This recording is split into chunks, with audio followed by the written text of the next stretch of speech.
Welcome back to the channel, guys. If you enjoy these stories, please make sure to like the video and subscribe.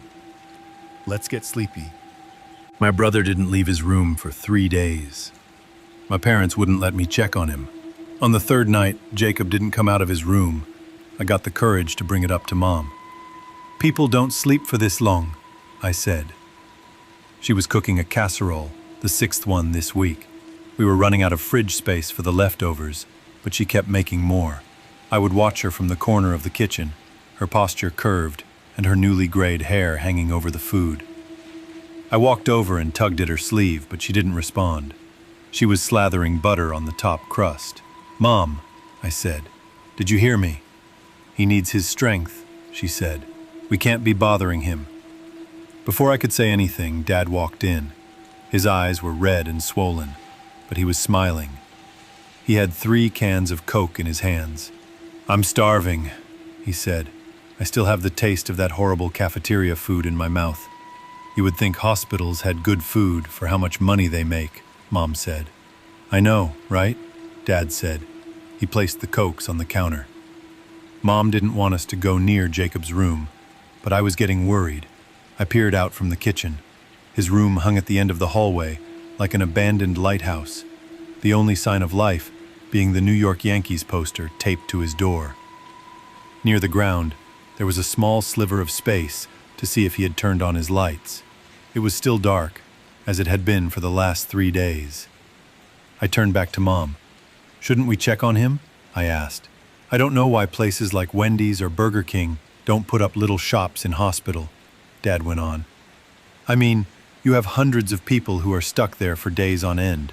That's consistent business." "It's all politics," Mom said.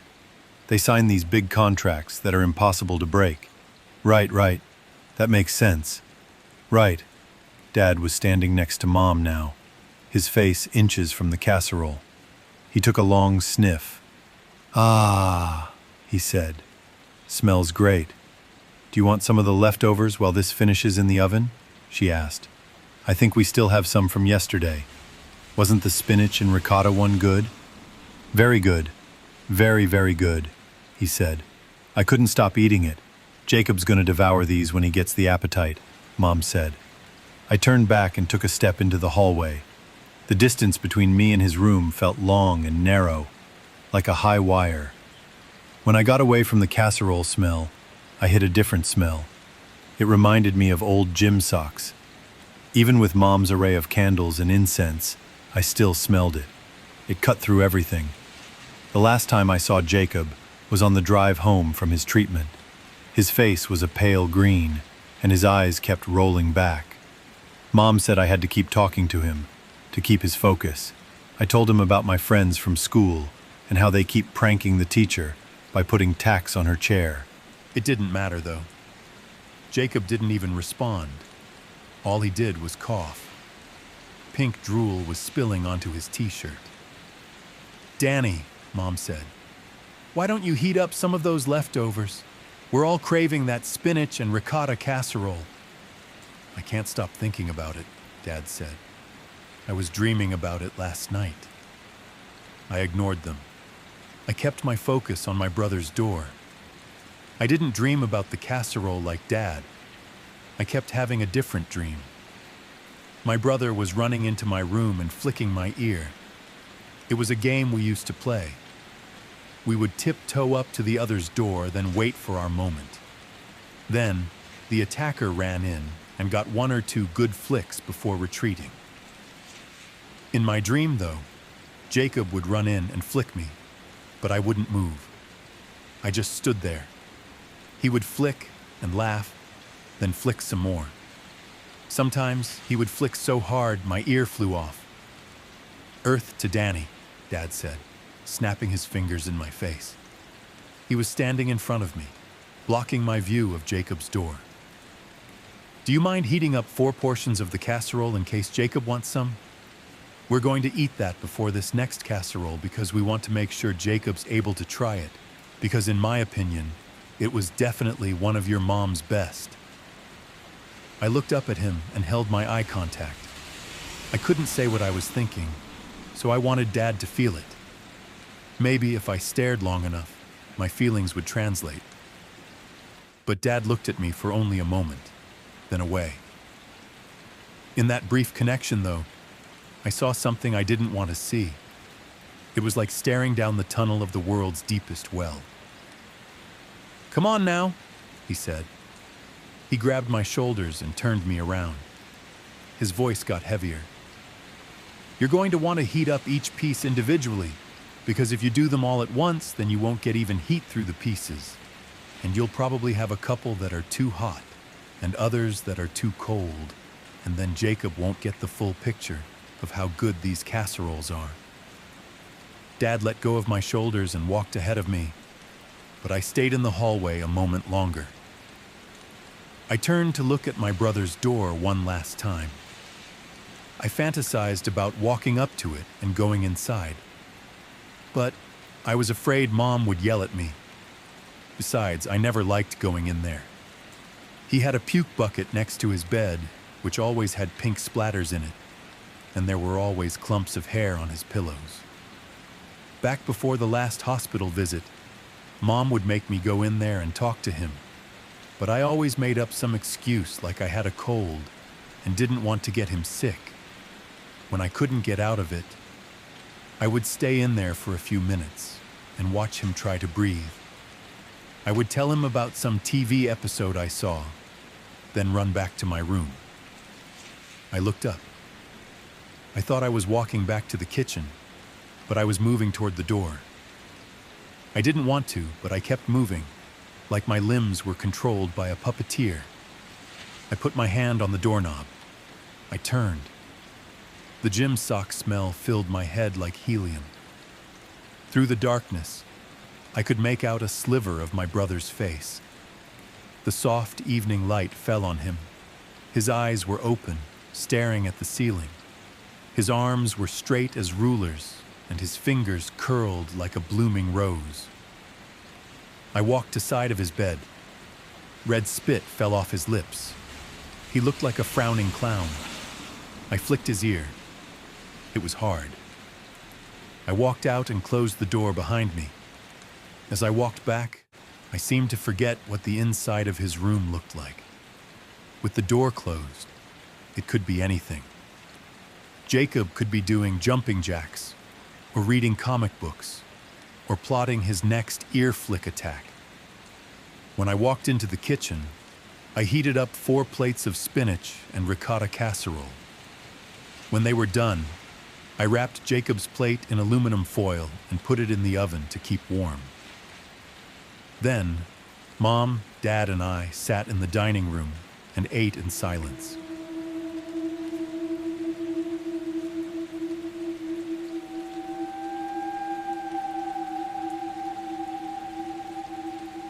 I found a tape of a woman being killed. I was at my grandmother's house, helping my grandmother move furniture around. She became my mother figure after the death of my mother when I was a young child, and I had been staying with her ever since my car accident.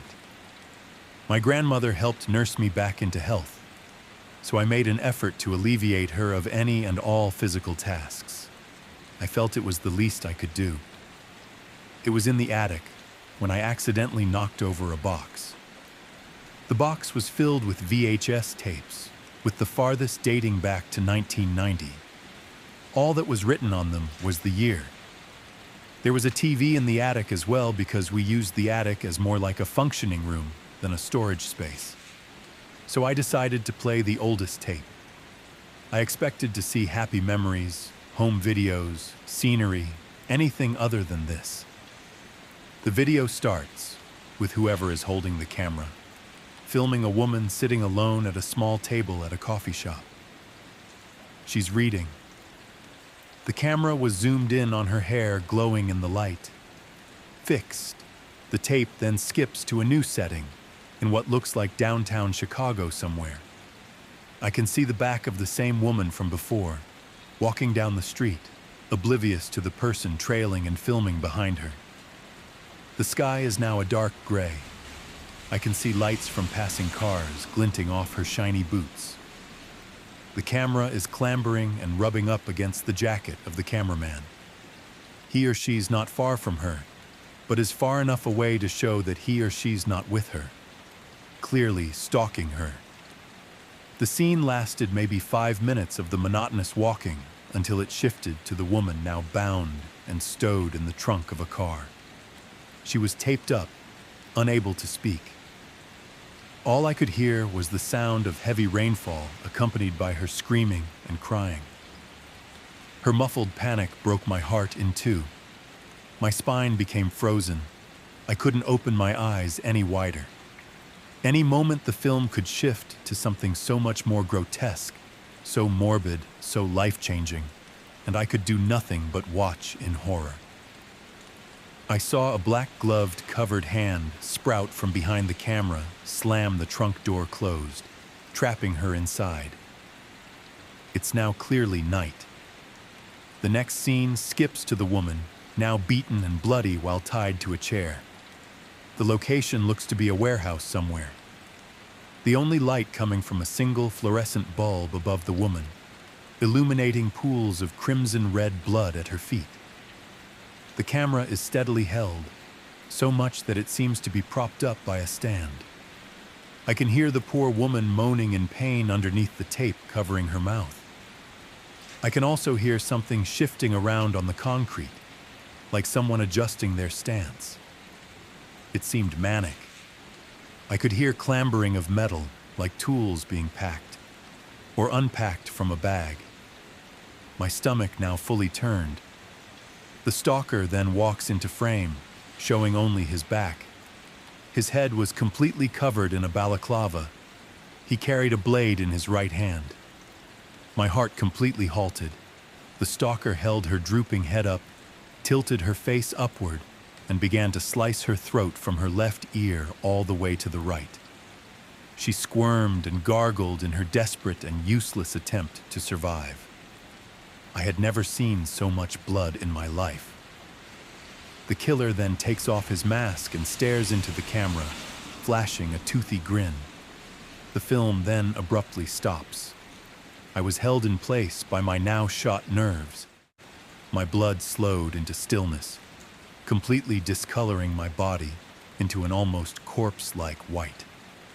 My grandmother was watching me. She, shakingly, tried to console me from across the room, struggling to form words through the river of tears streaming down her face. She said she didn't want me to ever be reminded of who I was before my accident.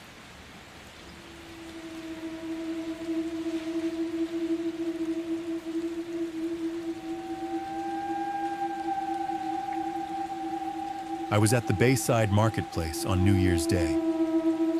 To those who don't know, something unexplainable happened that night. Something that the authorities covered up and put off as teens starting a riot. While I wish that were the case, it's far from the truth. I don't know if putting this out there is the best idea, but I can't hold my tongue any longer. You see, I'm a construction worker in the Miami area. While I don't have any children of my own, I have a little sister who means the world to me. She's an honor student with straight A's who's about to go off to university. While I spent my youth staying in trouble, she studied hard. And before she leaves, I wanted to do something nice for her. That evening when I got off of work, I planned to go to the mall and buy her a nice handbag. Little did I know, something happened there that changed my entire life. As I pulled into the parking lot, the moon shined bright in the sky. Cars were parked as far as the eye could see, though this was nothing new, as places like this constantly stayed packed. I walked in still wearing my dirty uniform with my name tag printed on the chest. People filled the floor, shopping and celebrating the new year with friends. I wasn't much of a shopper, so I planned to grab the bag and go. I walked into the store and saw the many purses they had in stock. Some wore price tags that climbed into the tens of thousands. While I did admire my genius little sis, I didn't love her that much. I could feel the eyes on me as I looked around. This place was usually for a higher class of people. But regardless, I found one that was within a reasonable price range. It was white and had one of those famous designers' names embroidered onto it.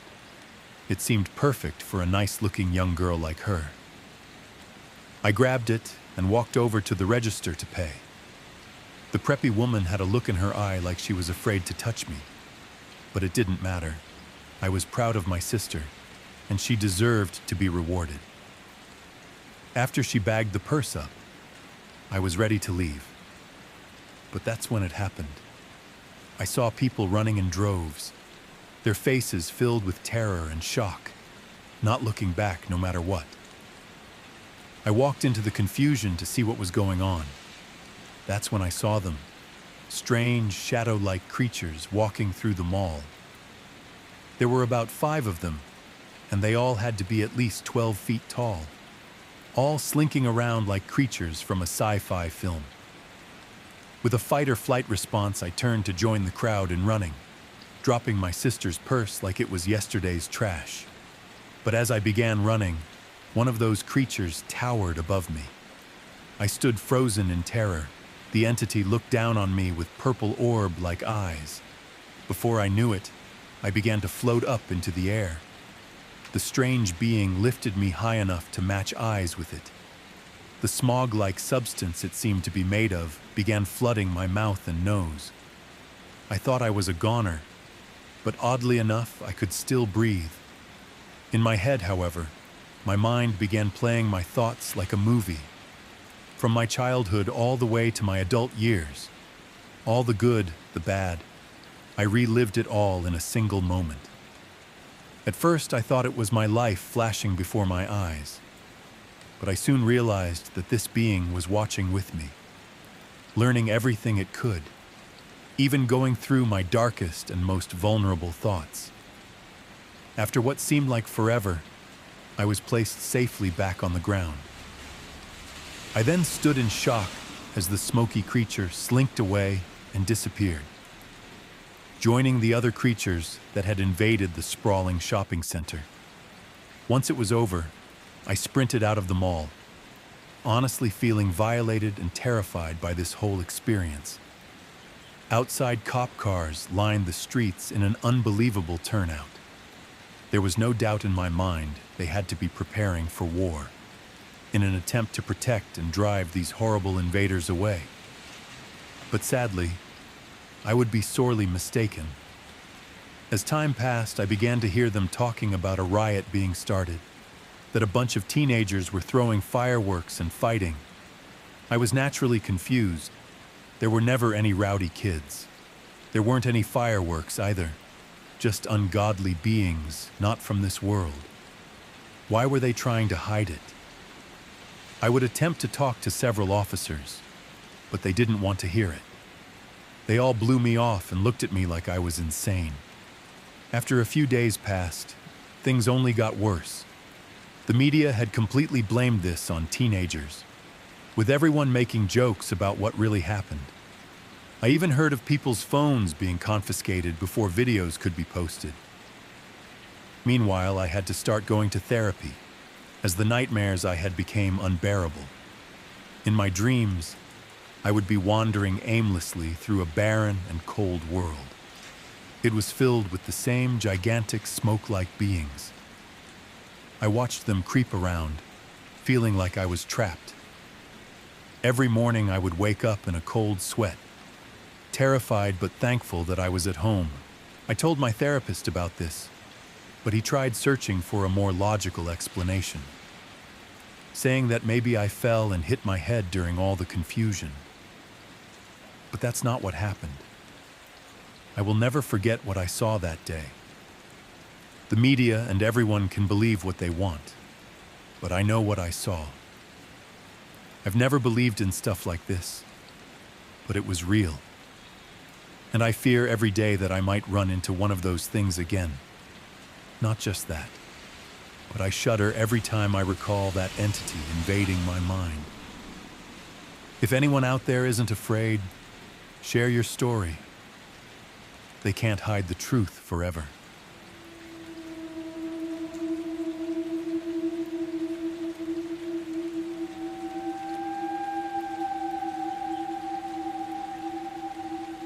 Facebook I moved to Seattle from Kansas about 5 years ago. I'm one of those tech bros. All you locals are always complaining have ruined your city. Well, I guess it's my city now. Sorry about you. One of my favorite things about the Pacific Northwest is the mountains. I try to get away from the city as often as I can.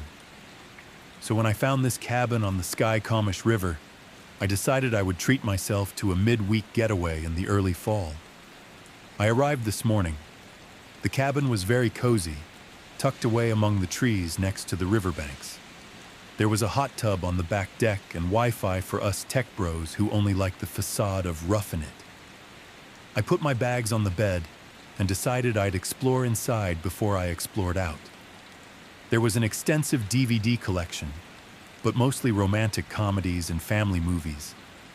Magazines from 5 years ago littered the coffee tables. In a little nook in the bedroom, I found a basket containing a few notebooks and local travel guides. The notebooks were, according to the labels, for guest notes. I smirked and laid down with the most recent one. I'd probably get a kick out of this. It was mostly what I expected. People talking about their kids and their dogs and how much they loved the hot tub and the river. Pretty boring. I flipped through the book until I got to the most recent entries. It looked like the last guests had written a few pages. October 10th, 2020, 10 p.m. The noises started around 8:30 tonight. At first we thought it was just the rain. We never should have read that book we found in the woods. My eyes widened, and I looked more closely at the page. This was a little bit more interesting than the white bread entries before. Well, maybe read is the wrong word. There wasn't enough in any language we understood to actually read. It was nothing but weird symbols and grotesque drawings, except on the very last page, which read in English, "When darkness overtakes the day, that's when old Goo-Goo likes to play teeth so sharp, eyes so red, once you see him, you're good as dead." Okay, pretty weird, but whatever. These noises, though. We thought it was dripping rain, but it isn't the right cadence. It sounds more like licking, and every so often there is a crunching sound. Maybe it's just our imaginations. We aren't used to the forest after all. It's so dark and quiet, so every sight or sound seems magnified. As I was closing the curtains in the bedroom, it looked like something was standing at the riverbank. Something vaguely human, but with large horns and big wings folded behind it. My husband says it was a tree. When I looked back, it was gone. Time for bed now. I hope I can sleep. The noises haven't stopped. I chuckled. Clearly someone was getting into the Halloween spirit and having some fun with it. Still, I looked up and through the window in the bedroom at the raging river beyond, and I felt a little uneasy. The sun was starting to set, and the big picture windows did give the impression that someone or something could be watching from the woods. I got up and closed the curtains before continuing reading, just to ease my mind. October 11th, 2020, 7:45 a.m. The bed in this cabin is wonderfully comfortable. My husband slept like a rock. I, however, kept dreaming about a horned creature standing at the corner of the bedroom, staring at me. My husband said it was just a dream, but when I got up this morning, all of the curtains were open. My husband says he didn't touch them, and I must have left them open last night, but I know I didn't. At least the noises have stopped. We plan to enjoy the hot tub and relax today. October 11th, 2020, 2:10 p.m. We spent the last hour in the hot tub. Very nice, but I kept seeing something darting among the trees. Even back inside, I feel like I'm being watched. My husband thinks I'm going crazy. Maybe I am. Yeah, I think you probably are. Maybe drink some beer and chill out. This page had started out with the same neat, tight writing of the entry before. but as the page went on, the writing became larger and more erratic, slanting across the page. The last entry on the page was the most haphazard looking. October 11th, 2020, 8 p.m. The noises are back, but now there's chanting too. My husband says it's the neighbors, but it isn't a language we know. I see glowing red lights in the woods. I'm afraid to close my eyes. My husband says I'm overreacting. I don't think I can trust him anymore. Chanting? Now I was really sure this was a joke. However, I strained my own ears in the quiet of the cabin and listened. The sun had definitely gone down now, but it was still raining. I could hear the dripping outside.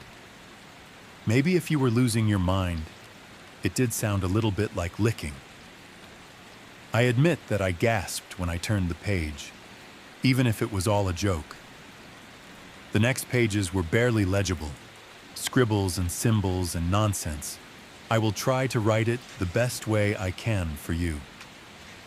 October 12th, 2020, 8 a.m. I'm supposed to go home this morning. I can't believe I stayed in the wads all by myself all weekend. All of this alone time made me little paranoid. I'm pocking the book I found. It is still wet for some riosan, like it has been in the Rowan all weekend.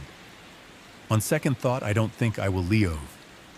I want to stay here forever. I want to become one with ol goo goo. The bottom third of that page was just odd symbols that I had never seen before. The next and final page was simply goo goo, written over and over again, covering the entire page. I rolled my eyes and closed the guest book. Very funny, people. I got up and tossed it back into the basket with the other books, then rifled through them to see if there was anything good that I missed. Maybe something better than this fake monster story. Behind the travel guides was a small leather book that I hadn't noticed before. Curious, I picked it up. It was strangely wet, like it had been in the Rowan all weekend.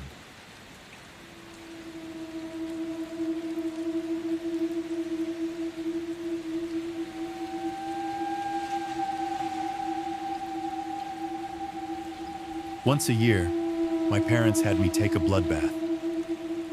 It was always on the day before my birthday, a tradition I didn't enjoy, but never questioned. My mother would lead me to the tub, my father sitting on the edge, dipping his fingers in to check the temperature for me. I would sit while they washed it into my skin and hair, making sure that I was completely covered before letting me get out. Then I would have to wait as it dried, making my skin feel tight and sticky. I was then sent off to bed with a hug and kiss. On my birthday, the first thing I did was shower off, watching the red retreat down the drain. Then it was like any other birthday, singing, presents, and cake. It never crossed my mind that our tradition was abnormal. I was excited for my 10th birthday. The prospect of having 2 digits to my age was exhilarating to me. I'd been homeschooled my whole life, but had plenty of friends in my neighborhood to invite to my party. I was asking my friend, Jimmy, if he was going to be able to come when I caught a glimpse behind the veil. "Ah, man, I have to go visit my cousins on Saturday. But maybe I can play with you the day before?" he had asked. I thought about it, but knew that my annual bath was due that day. Disappointed, I explained to him why that wouldn't work. "Shucks, that's the day I have to take my bath," I told him. "Okay, well maybe after that?" "No, I'll be all sticky. Plus all the blood gets on everything." I could tell by his expression that I had said something wrong. He went running his mouth to everyone, calling me a vampire and upsetting both of our parents, albeit for different reasons. That night, I had the first discussion about the blood baths with my father. He sat me on the couch and got real serious. "Now, Ben, today will be the last time you ever talk about the baths you have to take," he stated sternly. He went on to explain that not everything we did was considered normal, and that by keeping it to myself, I was doing us all a favor. After that discussion, I became more curious. It was intriguing to me that not everybody had to take these baths. As I aged into a teen, I started doing what all boys do. I rebelled, and hard. Since I didn't go to school, I tried even harder to fit in when I was around my friends. I smoked. I vandalized.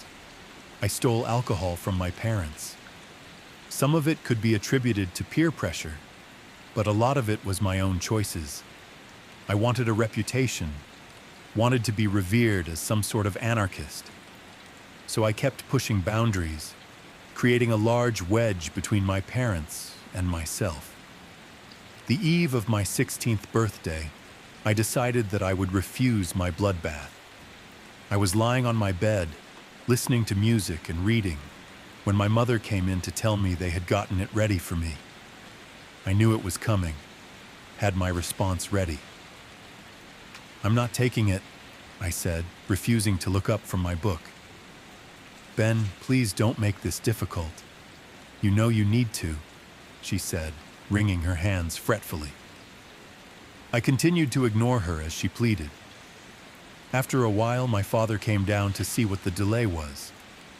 "What's going on?" he asked, appearing in the doorway. My mother told him the situation, his face turning bright red. "Ben, this is happening one way or another," he shouted. I threw my book across the room. "Oh, you think so?" I fired back, instantly bristling to the challenge. His eyes widened and his nostrils flared out. He was more angry than I had ever seen him. "That's right," his voice now becoming a growl. Without a second thought, I charged at him, knocking him aside and running down the stairs. I could hear him screaming at me all the way past the driveway, begging me to return. I ran for a long time, finally running out of breath and resting near a city bus stop. I sat down for a few minutes, aware of a strange sensation at the ends of my fingers.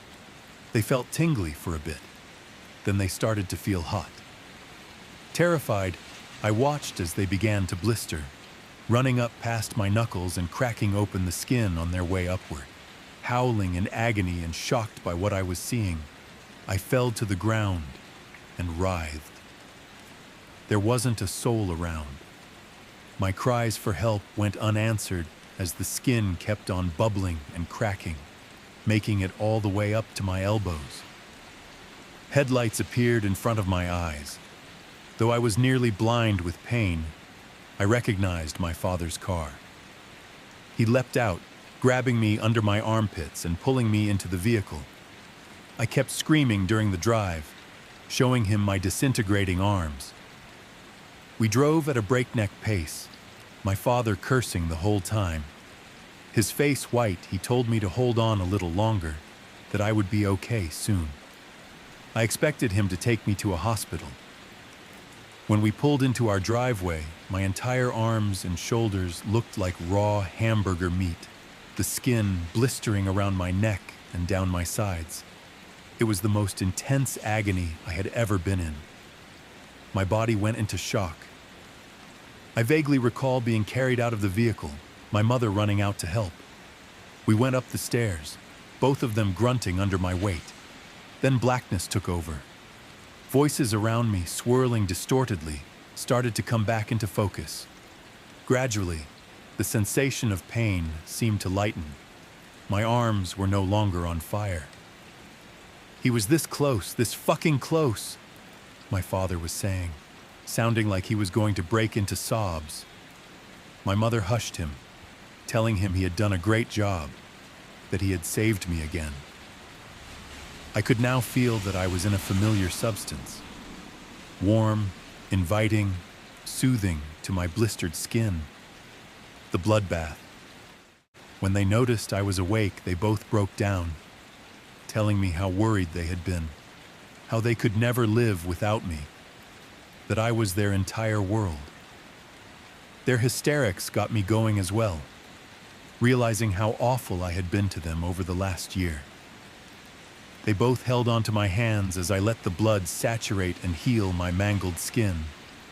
The next year, I had learned my lesson. My father prepped the tub for me, giving me a half smile as I thanked him after he told me it was ready. I never asked why I had to take them. I never asked where the blood came from. It just seemed like something that we all knew was better off left alone.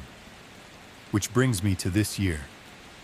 My father, who is now in his 60s, sat me down again.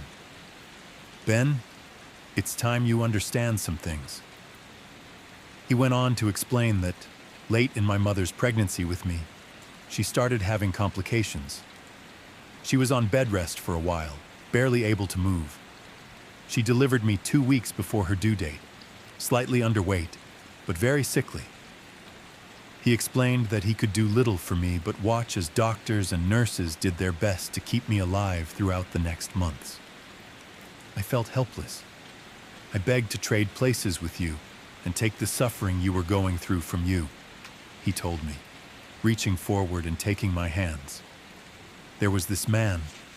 I had seen him at the hospital often. He saw what we were going through, our family, and he offered me something, told me he knew a way to help keep you alive. I didn't want to hear it.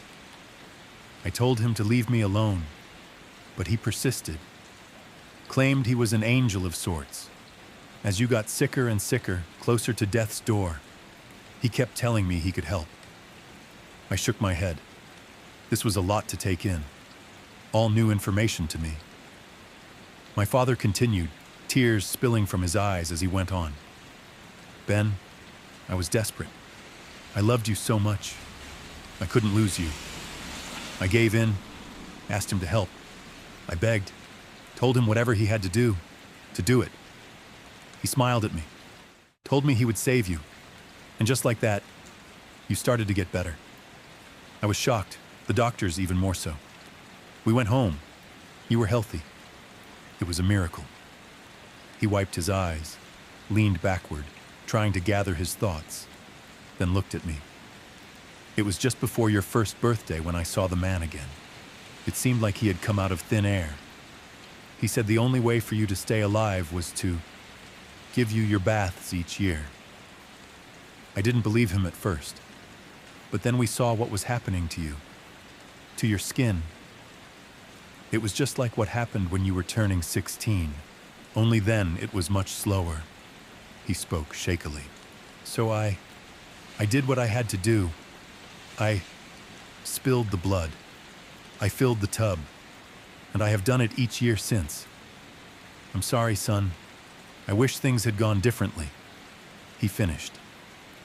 I leaned forward and embraced him, having no words for the situation. We stayed like that for a while. Eventually, he broke it off, facing me again. Ben, there's something else. You know that I'm getting older.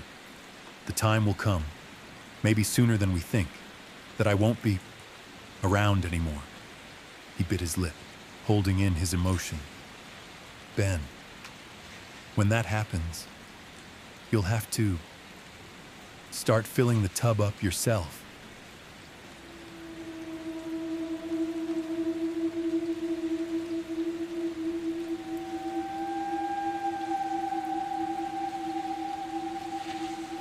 My child died after only a month on this earth. I'm going to spare myself the tears on explaining how. But the tears of my wife are ones I'll never forget. Grief is ugly. It's so fucking ugly. When we lost him, it sounded as if my wife was regurgitating fragments of her soul. Her wails could have shattered glass, curdled blood. The cries would turn to screams. Screams at the universe, at whichever sick, twisted higher power would let this happen. At herself, at me. She'd scream until the skin of her throat shredded to ribbons. I'll be honest, I didn't cry. I don't remember if I even shed a tear, but not because I wasn't upset. I didn't cry because it felt like she was already doing it for me. No pain is more shared than a grieving mother's cry. I wished there was a handbook on grief, a for dummies, if you will. One that could have especially prepared me for the before and the after. Before, you're just waiting, like you're watching an hourglass of life on its last grain. My heart is pumping while he flatlines, and it hits like a wave. I'm going to have to grieve, I thought to myself. Before I could even experience it, I thought about how it was coming right for me. And I knew that in the blink of an eye, life was going to be something that I'd have to fight for. Maybe I was already grieving him before he went. Maybe I was prepared. Or I just thought I was. I don't think you ever could be prepared. Then, you reach the after. Not the moment you leave the hospital room, or even the drive home. It's the moment you open that front door, the air sucked out of the room, and you feel that thorough fucking void. That void in your chest, in your relationship, in your home. This is it. This is my life now. This is real. What hurt even more was that this new life wasn't so foreign to me. It was one I had nearly a month ago. I felt so guilty for not grieving him, but instead grieving for what he could have been. I grieved for the first birthday and dozens after it. The first steps, the graduations. I'd even trade a hormonal teen fight with him over this. I couldn't help but grieve the life he could have had instead of the one we lost. My wife felt differently. She missed their skin touching, humming to him, even dragging herself out of bed at 3 a.m. because he was crying again. We never really discussed it, but we could just tell that we were grieving down two separate paths. Our backs were always turned in bed. She'd flinch when I'd touch her. It was as if she was allergic to me, but I understood she needed her space. The funeral was absolute hell on earth. Actually, I think rotting in the fiery pits of hell would feel better than attending an infant's funeral. At least it'd be warm, unlike the icy grip of mourning.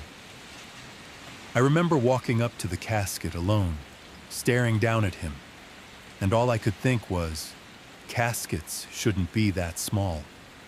He laid in a box that was small enough to cradle in my arms. When they lowered him into the ground, the cries emerged again. My wife wailed into the clear morning sky. So guttural it was as if it was happening all over again. But she didn't collapse into my arms. She collapsed to the ground, as if she wanted to join him. Then you open the front door again, and the voids are even deeper. Everything is even realer.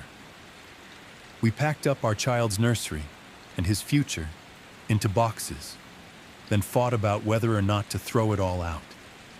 She said she wanted them in the attic. I said I'd never be able to go up there again if we did.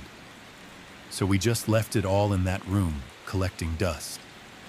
The door stayed shut at all times, but never locked, just closed. I think it symbolized our grief in a way. We closed the door on that part of our lives, but weren't ready to lock it away forever. Each day doesn't get easier. It just gets farther away from the day it happened. The mornings are the worst. You wake up. Your eyes creak open. The morning sun is pouring through your window, and then you remember that you're grieving, as if you could forget. Little things began to tick us off. One of us would forget to do the dishes, and it'd end up with someone sleeping on the couch or taking a long midnight drive. We tried couples therapy, but we needed so much more therapy than that. It wasn't even about us. It was about him. The wedge was him. I was at my wit's end with how to deal with this, but it appeared that my wife was one step ahead of me when I heard a soft humming from our bedroom after I came home from work.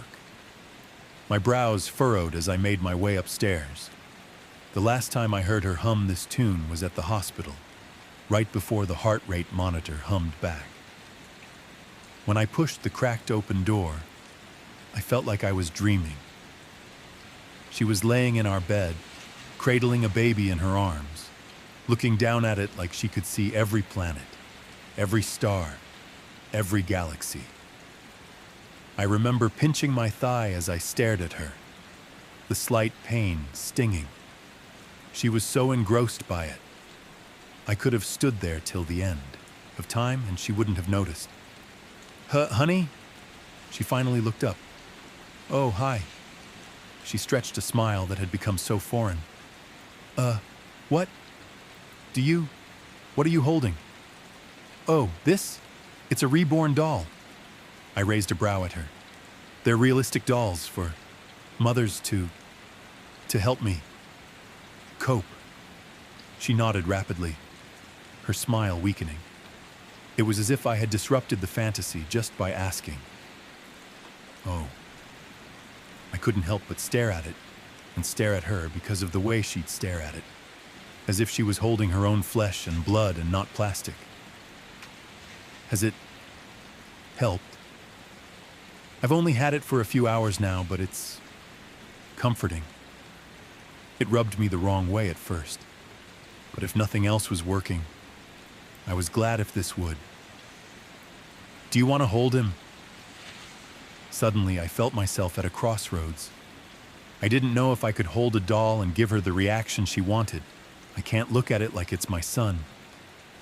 But I knew that this wasn't just about me, so I hesitantly walked over and stretched my arms out.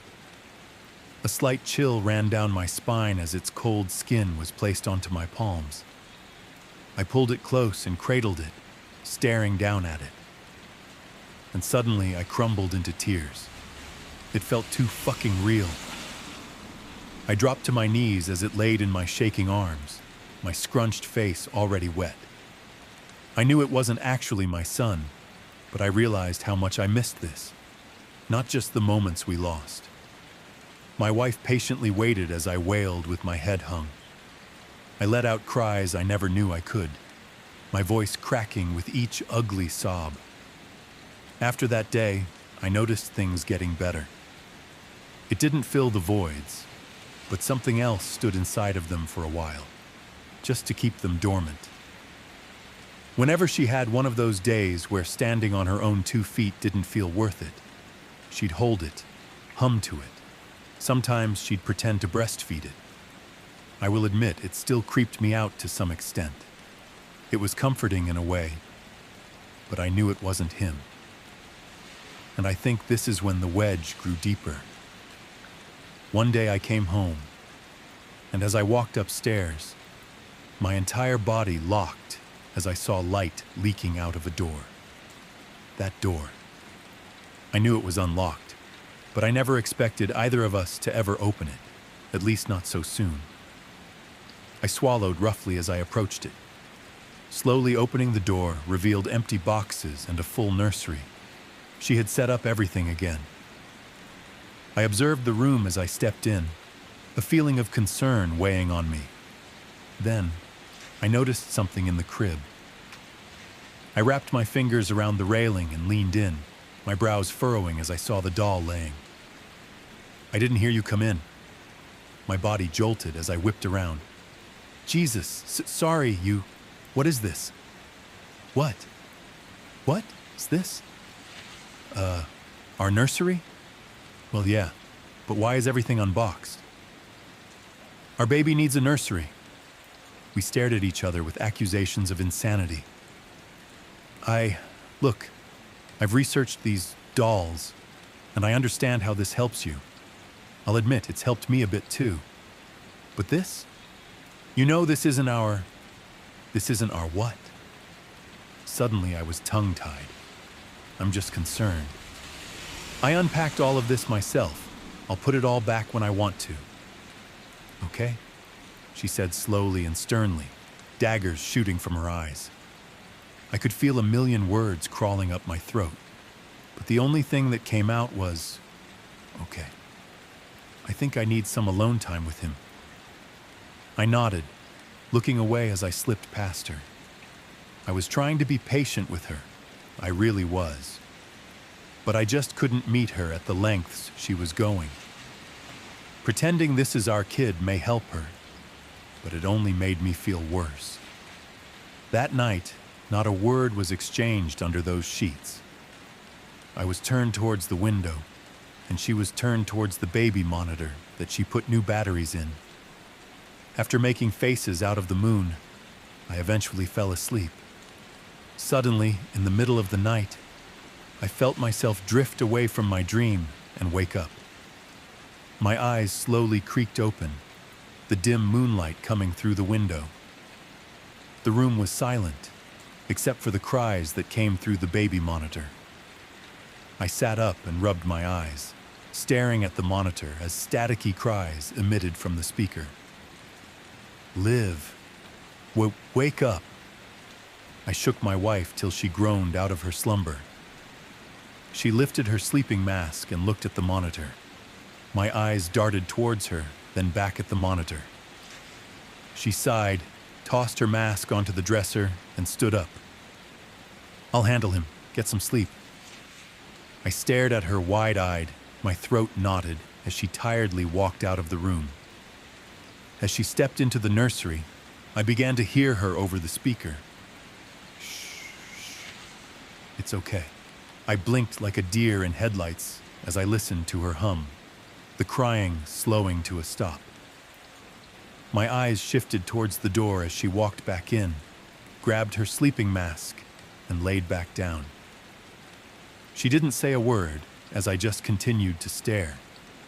A part of me wanted to go into the nursery, but I just laid there till my eyes dried and ran bloodshot.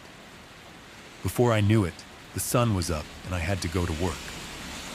I slowly stood up and stiffly got ready. I tried to convince myself that it was a dream, but I had already woken up from one. When I finished getting dressed, I kissed her as she slept and left the room. As I passed the nursery, I paused for a moment. At first, I considered going in, but instead I pressed my ear against the door. But there was nothing, just absolute silence. I don't know what I thought I was going to hear. I didn't even know what I heard last night. I couldn't tell if hearing something now would have made me feel more or less insane. That day at work was grueling. I kept falling asleep at my desk, had a hard time processing what people were even saying to me. It was just one big blur. When I got home, the first thing I wanted to ask my wife was what the fuck happened last night. But after the incident in the nursery, I feared she'd tell me that the doll crying is normal because it's our son. When I got home, I was ready to fall flat on my face. My wife stood at the sink washing dishes, her head turning as I walked in. Hey, hun. Hi. How was work? The usual. Be quiet when you go upstairs. I just put him down and it wasn't without a fight, she chuckled. I'll be sure not to wake it. Him. I anxiously cleared my throat as she quickly glared at me, then looked away. At least I was trying to play along. I quietly walked upstairs, minimizing the creaks of each step. As I passed the door, I could feel my breathing and heartbeat halt to a stop. Something about it just always knocked the wind out of me. Dinner was so silent. You could hear a pin falling before it even dropped. Chewing and sipping filled the dense quiet. I was thinking of taking him to a Mommy and Me class. I looked up, my chewing slowed. Is that? Sounds good. I bit my tongue and smiled. I couldn't tell if she was being serious or if she just wanted to talk. I also wish you'd spend more time with him. You avoid the nursery like the plague. She laughed weakly. I'll make sure to do that. Thank you. Watching her eat, the look on her face, I could tell she could barely get the food down her throat. She was trying. She was really fucking trying. I felt guilty for not being more understanding. It was hard to accept that we were just going to be grieving in different ways, no matter what. But I was at a crossroads when it felt like our grief couldn't help each other. But the one thing that was itching at the back of my mind was last night. It was crying. How could it be crying? It didn't seem to surprise her either. I tried to make any logical reasoning for it.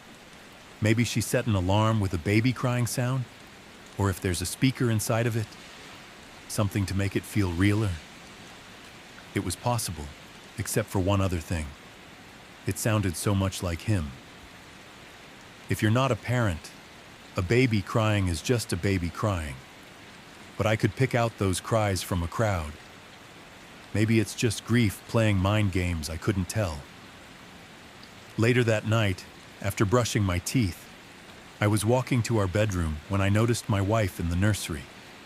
She was slowly rocking back and forth in the rocking chair, humming to it. "Hey, I finally got him to sleep," she said after noticing me hovering in the doorway. "That's good. Come say goodnight." I stared for a moment before forcing myself to enter the room.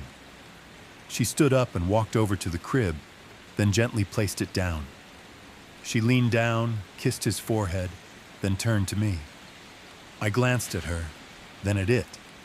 I could tell she was expecting me to do the same. I hesitantly leaned towards it, my lips puckered. Suddenly, as I got closer, a pungent smell entered my nostrils. I tried to ignore it, but I recoiled as I got closer, the foul stench growing stronger. My wife glared at me in horror as I gagged, clasping my hand to my mouth. "What the fuck is wrong with you?" I'm sorry, him, not it, him!" "Okay, he smells like a fucking dumpster fire." "What? Does he have built-in fecal mechanics too?" Tears welled in her eyes as I looked away with guilt, my entire body shaking. "Just admit that this is a joke to you. You think I'm embarrassing myself, that I'm crazy. Just say it.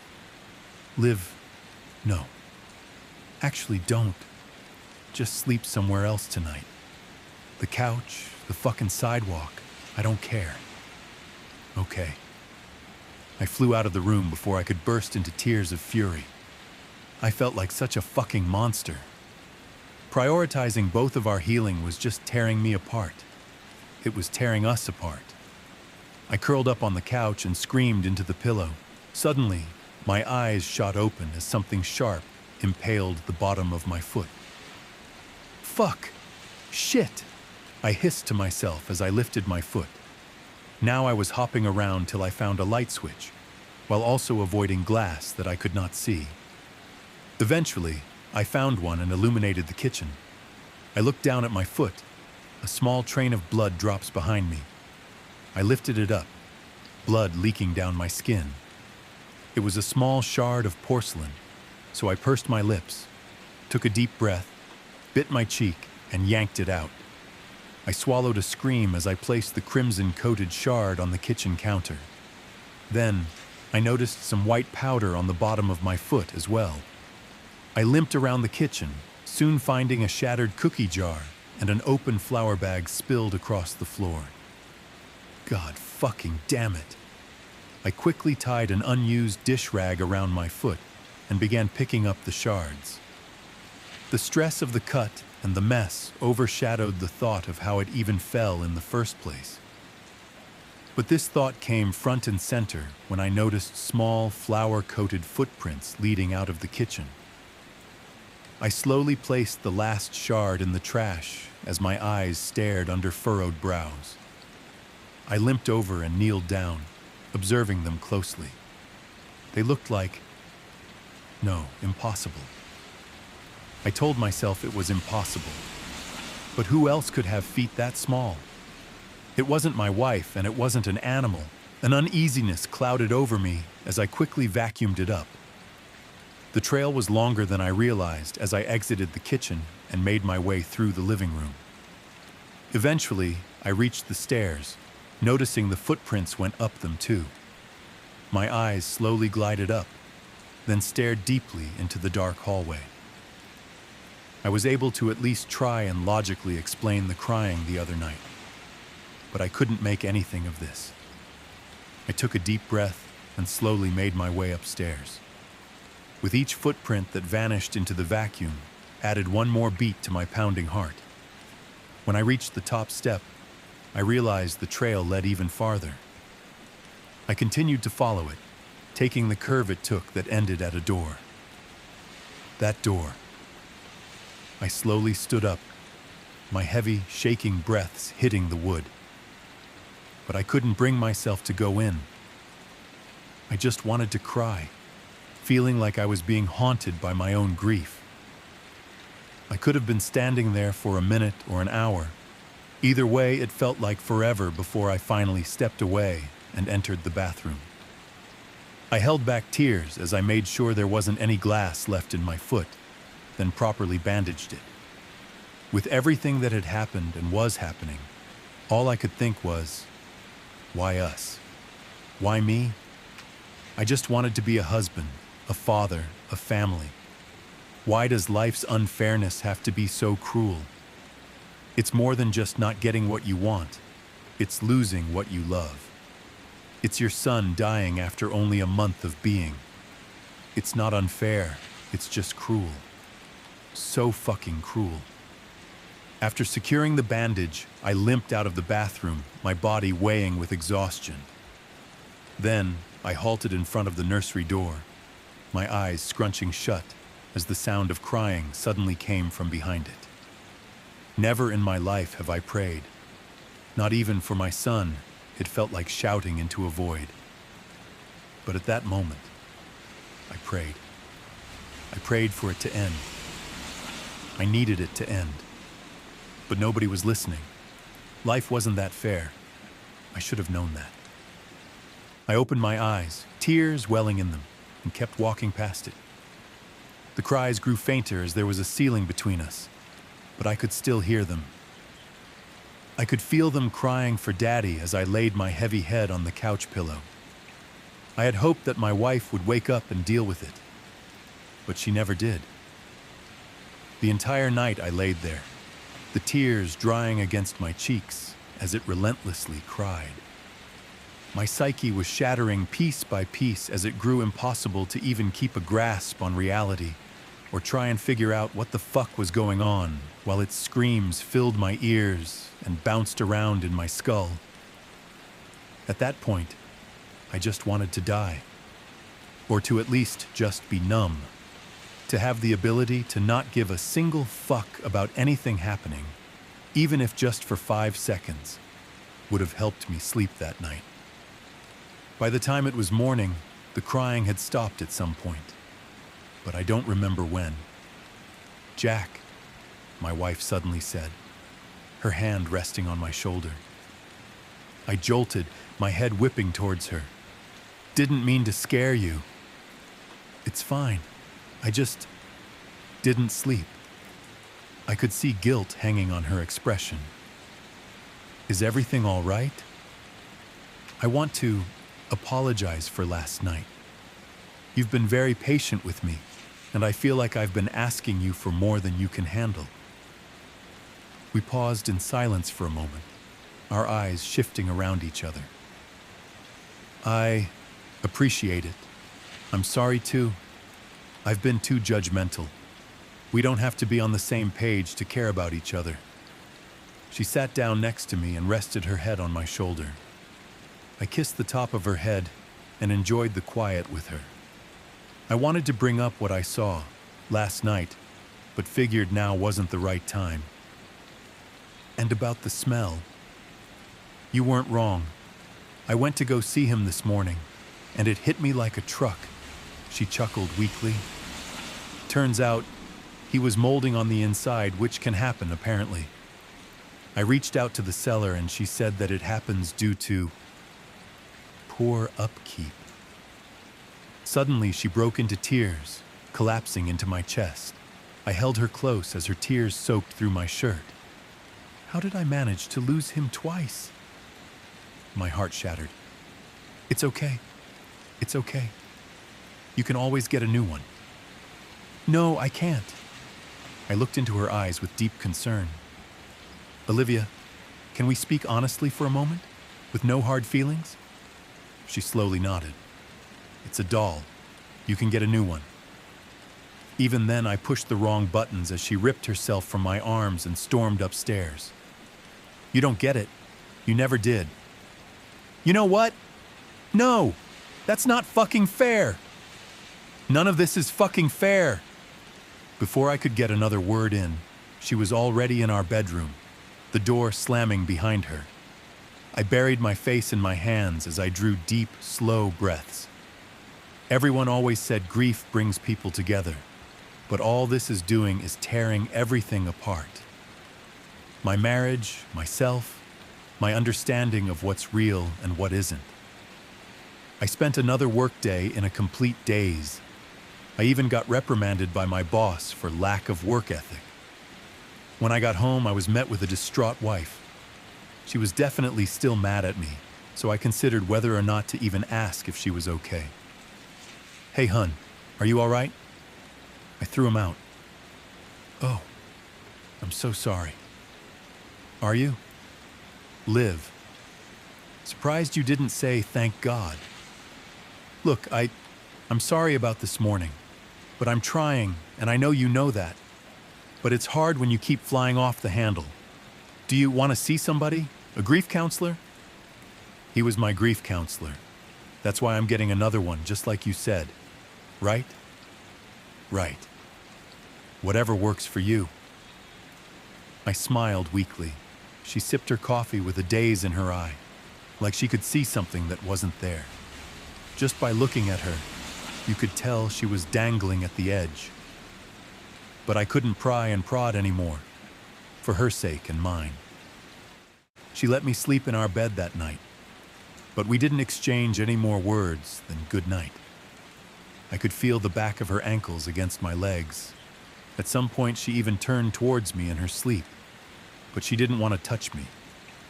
She needed just enough space, and I let her have it. A night without it in the house gave me the best sleep I had gotten since he died. I woke up feeling refreshed for once, but I quickly noticed the emptiness next to me. She must have gotten up early. As I left the bedroom, my brows furrowed as I heard humming from behind the nursery door. My puzzled expression twisted further as I saw my wife cradling it in her arms. "Good morning. I thought you had to get rid of him?" "Good morning. And I did. This is the new one," she smiled. "Wow. Already? So fast." "Express shipping," she shrugged with a chuckle. "Sweet. I'm gonna try and put him down for his nap. Could you brew me a cup?" "Yeah, sure," I smiled before closing the door behind me. The second she couldn't see me anymore, I stood absolutely baffled. Something about it just seemed off. How could she have gotten a new one that quickly? It didn't add up. She had gotten so attached to it. The thought of her wanting to keep it, no matter the mold, didn't surprise me. What hurt the most is that she'd lied to me. After filling the steaming mugs, I set them down at the table and read the news on my phone as I waited for her to come down. He didn't put up a fight, thank God. She sighed with relief as she trotted downstairs. That's good. I sipped my coffee, keeping my eyes on the screen. She sat across from me, taking slow sips as she stared off in a daze again. I occasionally glanced up at her, watching her tap her finger against the mug and bite her cheek.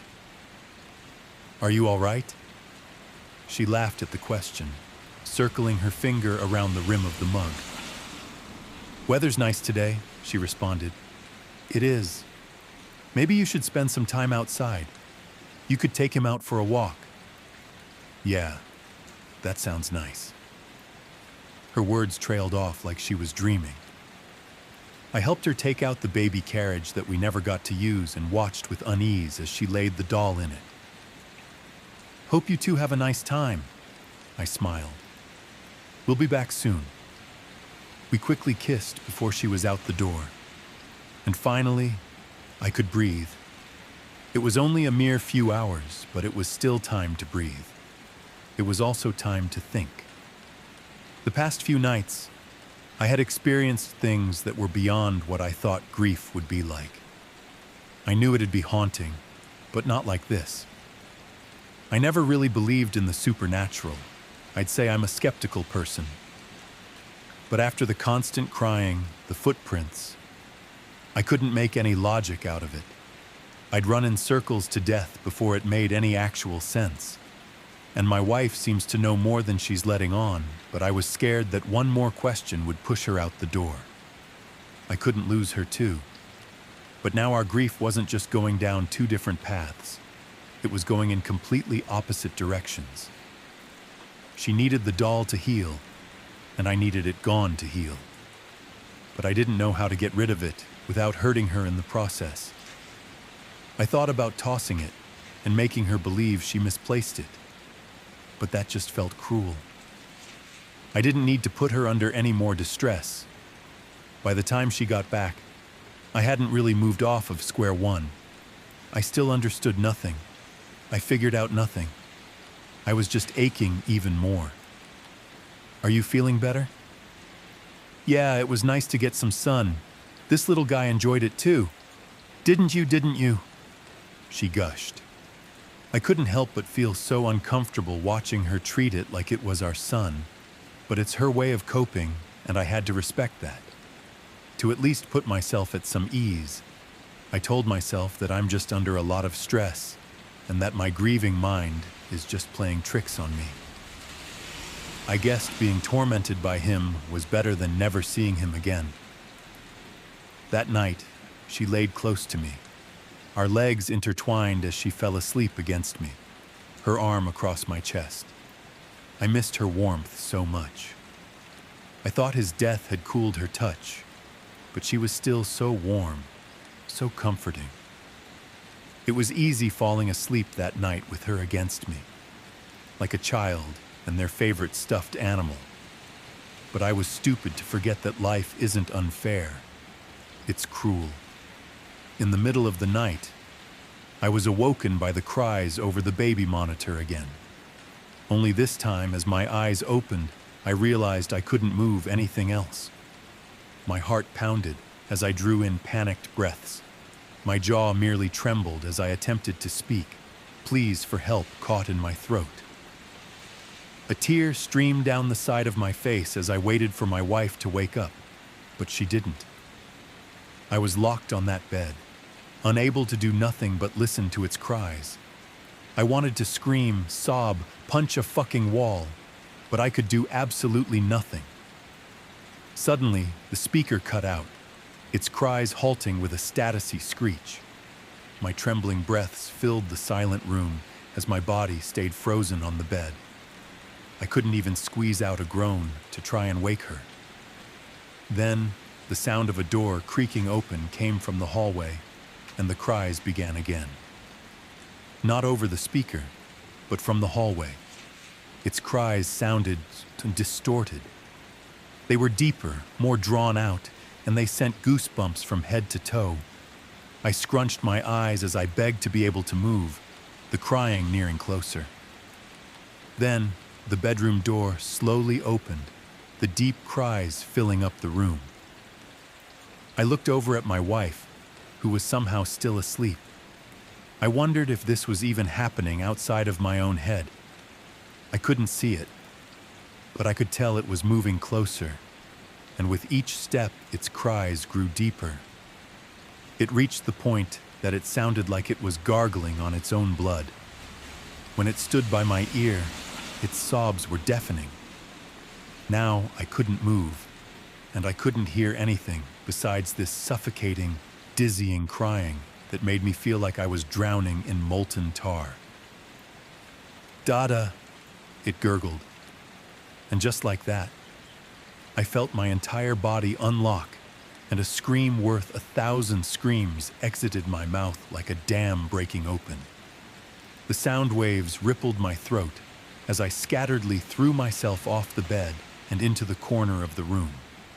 "Jesus Christ," my wife shouted as she finally woke up, ripping off her sleeping mask and turning the lamp on. I let out wails of pure terror as I balled up in the corner, my body tremoring. "My God, what happened? He was..." I could barely squeeze a word out in between sobs. "Jesus." She hopped off the bed and kneeled next to me. my body flinching as she reached for me. What happened? I slowly turned to her, my eyes gaping wide. Instead of saying a word, I stumbled to my feet and made my way out of the bedroom. Where are you going? What happened? Jack! I ignored her calls as I threw the nursery door open. My eyes darted around as I searched for it, then realized it was in the crib. Jack, what are you doing? I'm not doing this anymore. Jack, can we talk about this? She gasped in horror as I yanked it out of the crib. You're right, Olivia. This isn't a doll. This is a fucking parasite, and I want it gone. Jack, please. That's our son. No, it's fucking not. She winced as I screamed. Stop, please, she begged, tears pouring down her face as I began rapidly shaking it in front of her face. This isn't our son. Then, in one final burst of rage, I gripped it by its throat and slammed it to the ground with all of my might. In this moment, I realized that I learned two things from the death of my son. Caskets aren't supposed to be that small, and reborn dolls aren't supposed to have internal organs. My wife crumbled to her knees as she let out those cries, the ones I could never forget. My breathing and heartbeat practically stopped, my body shutting down for a moment as I stared down at the spilled, graying organs and mushy skin that she attempted to cup in her trembling hands. I slowly looked up at her, utter horror hanging on my expression. Olivia, what is this? He didn't belong down there. He belongs with me. With us. If you guys enjoyed this video, make sure to like and subscribe for weekly videos. Have a great night.